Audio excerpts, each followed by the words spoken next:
Welcome, PPL fans. My name is PaullyMac, and today I have another PPL D2 coach interview for you today.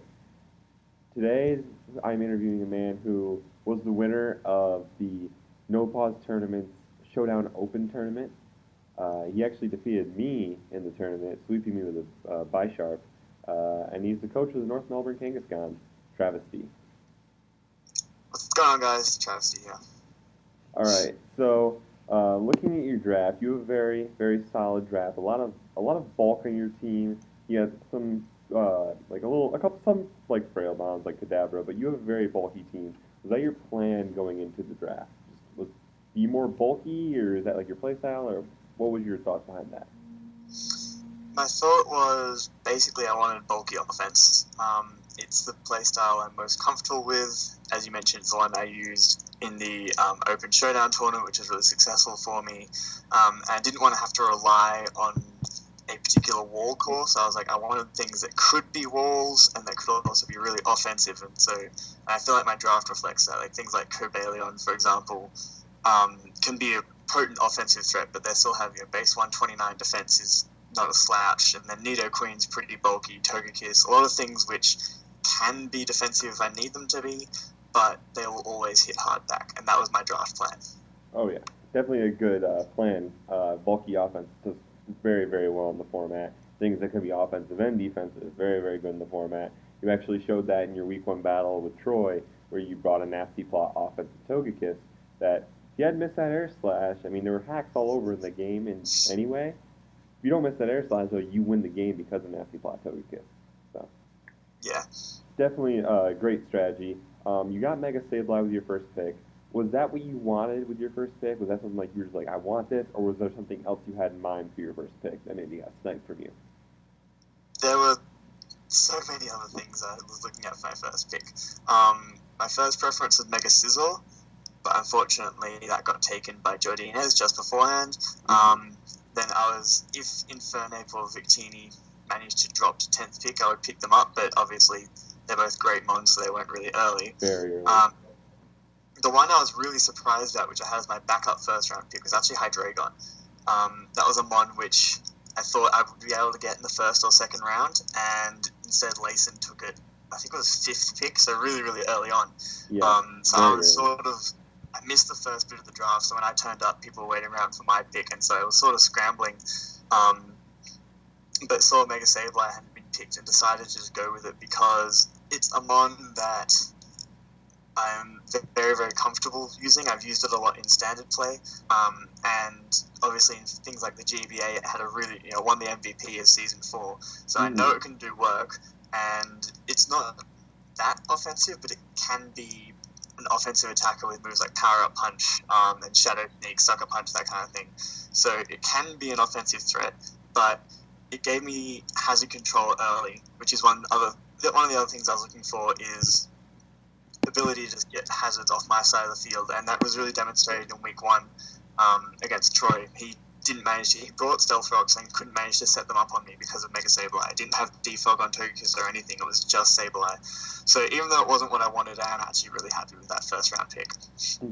It was definitely a very solid first round pick. Like you said, it was MVP of GBA this season, and it's definitely a really solid pick. Fantastic typing with only one weakness being Fairy. So if a team doesn't have a Fairy, it's going to be hard to take down for sure. And it does have Calm Mind. I've seen Calm Mind Mega Sableye sweeps. If you don't have something for it, it can just run through teams.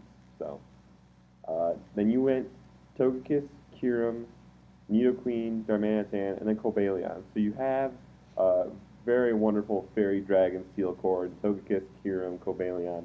Was that something you really wanted? Was the Fairy Dragon Steel Core? Was that something you really, really wanted?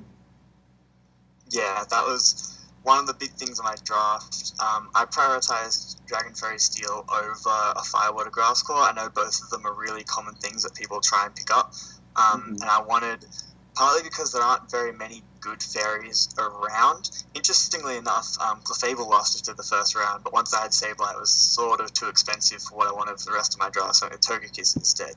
And I wanted a really, really powerful dragon, like one of those things once I couldn't get Hydreigon, I was looking for a dragon that could be a potential wall breaker.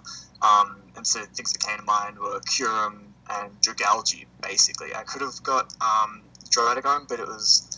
The issue with both Dryodagon and Dragalge is they're a bit too slow, whereas Kyurem is able to run a successful Scarf set, which is something else I was looking for. And then obviously Cobalion was something which I think is really underrated in the format, and so I thought that would be a nice core to have, because it gives me Defog with Togekiss, Stealth Rocks with Cobalion, an absolute powerhouse in Kyurem, and reliable recovery on 2 of the 3, which is always nice, because not many Steel types get reliable recovery anyway, so... Yeah, definitely a very solid core. You have, like you said, you have the rocks on Cobalion. You also have rocks on your 4th pick, which is Nidoqueen. Nidoqueen is a fantastic wall breaker, great physical and special move pools with Sheer Force, and plenty of moves to go with Sheer Force. Was that something that you really, really wanted? Like that was something that was like top priority for you to get Nidoqueen, or was that just like, you know what, this is available and it's fantastic, I'm gonna pick it? Yeah, Nidoqueen and Togekiss were the only 2 Mons on my actually Kadabra as well, were the only Mons on my original draft plan. So it was definitely something that I really wanted because, as you said, it's just a fantastic wall breaker and it's surprisingly bulky. That's why I wanted Nidoqueen over Nidoking. Is Nidoqueen can tank hits for days. There are some teams, like obviously it doesn't have the greatest typing defensively, but there are some ones which it can live a hit from and then just OHKO it back, even with not that much investment in HP. And that's what, like I said, I wanted that bulky offense, and it's still fast enough where I can run a Scarf if I need to. And obviously it's just got a fantastic move pool. Get some weird moves which you don't expect because, like a lot of things from Gen 1, they just gave it everything, so, yeah. Yeah, it's definitely absolutely fantastic. I mean, it has the coverage to hit. I mean, I think other than it doesn't have fairy moves, so other than like a Ghost Dart, I think it can hit most things super effective and like in the entire game with a move. Then after that you went Darmanitan, who has an absolutely ridiculous, like his Flare Blitz is it as powerful as a Victini V Create? It's definitely close, if not. It's not quite as powerful if they both run Adamant, but it's one of those like if an Adamant Darmanitan hits harder than a Jolly Victini sort of thing, so it's close, which is nice. It hits so hard. So is that just like you said, only 3 of the mounts you got were actually on your draft plan. So was Darmanitan you're just like, oh my gosh, that's available, I want it. Like, was it just that kind of pick, or? Yeah, it was. I was looking for a fire type, and obviously a lot of those had gone. So yeah, like the first round, there were 3 fire types picked, I think, and then Heatran went really early, second round. So I was scrambling, looking like I knew what I wanted, so I got my first 4 picks were the things that I really, really wanted, and then I kind of looked at what was left over, and saw Darmanitan, because the main 2 I was considering, main 3 were Rotom Heat, Chandelure, and Darmanitan, and Rotom Heat had gone in round 3, so I couldn't get that. And I didn't really want Chandelure, because I had more specially based wall breakers in the form of Togekiss, Kyurem, and Nidoqueen are all generally more special. They both, Kyurem and Nidoqueen can both run physical, but in general their special move pool and their power is a little bit better on that side. So I ended up going with Darmanitan also because it can just come in late game, and if I get rid of the things that can take a hit from it or just weaken everything, I can just click Flare Blitz and watch everything just drop. And in my week 1 match that happened a little bit. There was, I think, 3 turns in a row where I just clicked Flare Blitz and just watched something die. Oh yeah, if Entei didn't survive that Flare Blitz on like 8 HP, or however much it was very close, you would have just killed everything with Darmanitan Flare Blitz. Because there was nothing else that could outspeed it, and everything else would have just died at that point. So, then with Darmanitan, you got a nice fire, water, grass core, but you got very, very low tier water, grass, pretty solid bulk and Lantern and Go-Go. Were those 2 picks you were like, I need the fire, water, grass, these 2 are available, I'm going to pick them up? Why'd you pick those 2? It wasn't so much trying to get the fire, water, grass core, because Darmanitan is not that bulky. Like, it's got good HP, but it's got terrible defensive, so it's not really a component of a bulky fire water grass core, but a bulky water type is important in this format, as a lot of people will tell you, and I wanted a grass type to kind of help complement that, because Lantern only has 2 weaknesses, which are ground and grass, and Go-Goat complements both of those really well. So that was sort of a lower tier core, which I thought could work. It was one of those things where Lantern in particular was something which I went, I'm surprised at how cheap it is, so I'm going to just pick it up because I still need my water type, so went for it. And then Go-Goat was a suggestion from, I think, LacenMC. We were talking about potential grass types, and I was looking at maybe Virizion, and that got taken. I had another fighting type anyway, and I ended up just grabbing Go-Goat. Okay. Yeah, Lantern, yeah, like you said, Lantern's very cheap for, like, what it can do, because it gives you water immunity if you want it. You have a couple water weaknesses on this team. You also have, you only have the one electric weakness, but that's an electric immunity there, so you can stop full switches all over the place, as well as having Nidoqueen. So 2 different full switch immunities is always great to have. It's also a heal beller. You use it as a Resto, I believe Resto Chesto, week 1.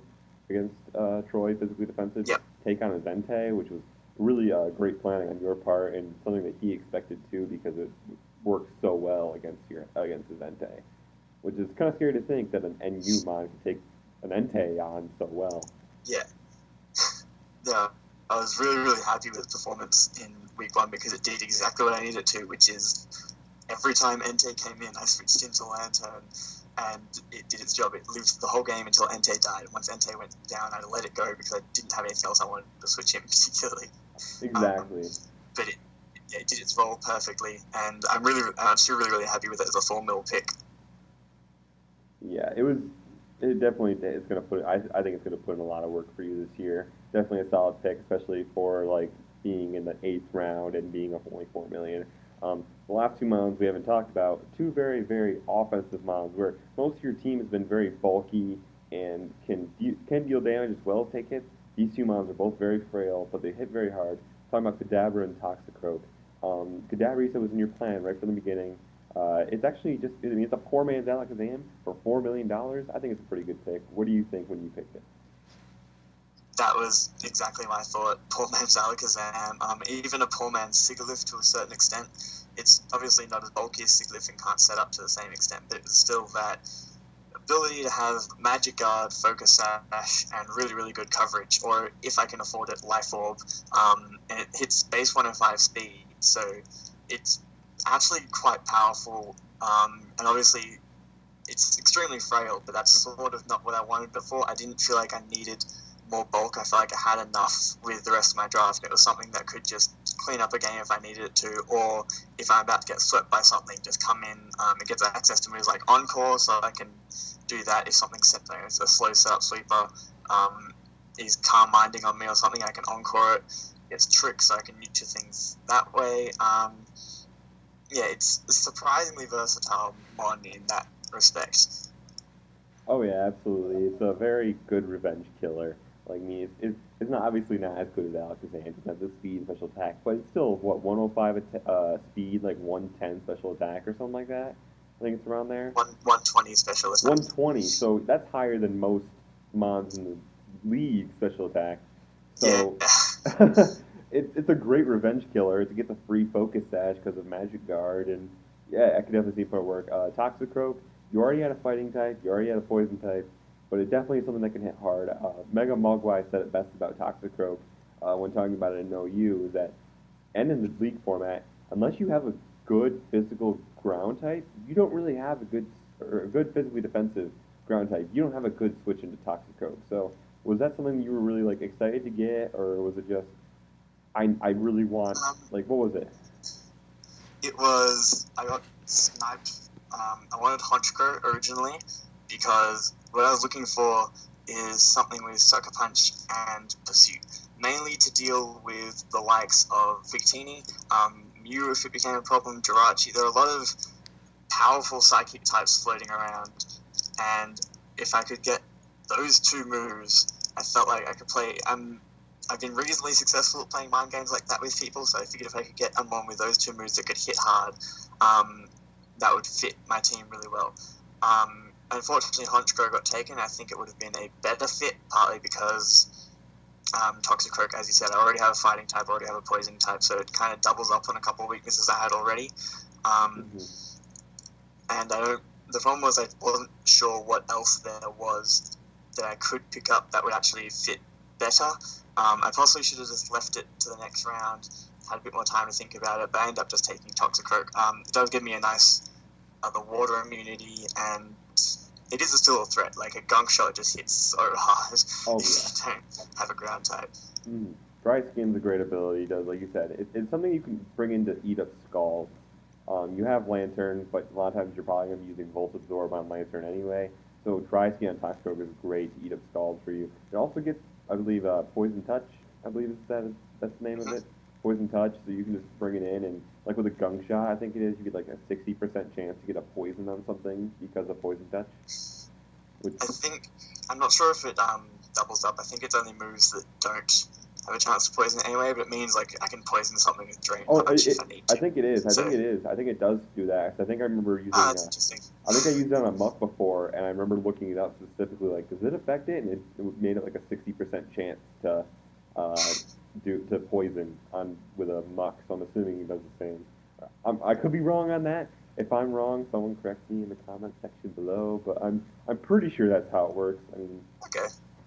So anyways, we have some nice 60% chance of this floating around with Togekiss as well. Yeah. Oh yeah, all the Togekiss with its annoying air slash flinches. Yeah. All right. So look, we've gone over your draft now. Looking at some of the other drafts, obviously you've already faced Troy. You lost 1-0. Very, very close game. You could have won that game. It was a very haxy game both ways. There wasn't really one getting much more than the other. So out of the rest of your opponents, and maybe even include Troy there, who are you most excited to face this year? Probably Lacen, for purely the fact that he's one of the first people, in fact probably the first person I met in this community, and I owe him a lot for he's basically the reason I'm even in this league to begin with. So I'm excited to face him just because I know him the best out of everyone in this league. But in terms of actual team matchup, I'm kind of excited to face two of the teams which are going to be a big problem for me, which are Carter and the Chicago Cubchews, because Mega Gardevoir is just a huge problem for most teams, but mine in particular, because it can just nuke everything on my team. And Chaos and the Boston Breloom, because he has a pretty solid draft, and again, he has a Gardevoir, which just destroys my entire team. He also has like Victini, which is always a problem, and Shaman. So those are the two where I feel like I'm going to have a lot of trouble to actually build a team that will successfully counter everything they have. And probably the only other one is Monotooi, because I know he's a really, really good battler. He won the Passat 2, the second All-Star Invitational, and his team, again, matches up really, really well because I don't have much for Excadrill, I don't have much for Mega Aerodactyl. So those are the three teams where I think I'm going to have to really pull out some unexpected things to try and get a win against those teams. So that should be interesting. Oh yeah, and so with those in mind, with those teams, you know that they match very well up against you, match up well against you. Could you see yourself making some transfers later down the road? Maybe getting some things that will help against those teams specifically that you don't have now? I don't think I'll get something that helps against. It's difficult to get something that helps against all three of those teams because they all are quite different. And I could try and pick up something that is a switch into both Mega Gardevoir and Gardevoir, but to be honest, there really isn't that much. There isn't that much that fits my team because the only thing that resists both their stabs are steel types, and I already have one of those in Cobalion, and it would compound a pretty big ground weakness that I have. So I think I will make a transfer at some point during the season, probably soonish, but it'll be more to help my team as a whole, because I feel like it's better if I just make my team as solid as possible. I can build it around what I need each individual week, whereas if I try and change it too much, because of the way the PPL pricing works, you only get 75% of what you spent back. So like if I drop Go-Goat, for example, I only get 3 mil back as opposed to 4. So the more transfers you make, the less money you have to spend. So I feel like if I just make 1 or 2 really solid transfers early and then just have a solid team for the rest of the season, rather than try and change my team too much week to week, would benefit me better in the long run. Oh yeah, absolutely. You don't want to do too much transferring for sure. So yeah. So you said those teams you're like excited to face because they're tough matchups for you. Is there one you're just like shaking your boots about? Like, what's the one matchup you're probably the most terrified for of those 3? Probably Monotooi, to be honest, because the other 2, like Gardevoir, I don't have switch-ins for, but I do have an answer for. Like, I have things, namely Toxicroak and Cobalion and Nidoqueen, which can just, and even Darmanitan, just get it out of my face, like, just destroy it if they leave it in. Whereas Monotooi's team, Mega Aerodactyl, is a really big problem because it's just bulky enough where it can live hits from, like, it can live a flare bits from Darmanitan, which is unfortunate. And he also has a Manaphy, which can switch into Darmanitan. He has so a Manaphy. And then just hit something so hard back. He has Manaphy. He has a Manaphy. Yeah. And so, and no offense to the other 2, but I know for certain that Monotooi is a fantastic battler because I've seen some of his content. He won really big in week 1, and he won the All-Star Invitational tournament with some really innovative sets. So it's not that I'm saying the other 2 are bad, it's I have less evidence of how good they are, whereas Monotooi, I know for certain, is a really, really solid battler. So that'll be a challenge because I'm less reliant on him stuffing up to allow me to win. So, yeah. All right, I have one last question for you then.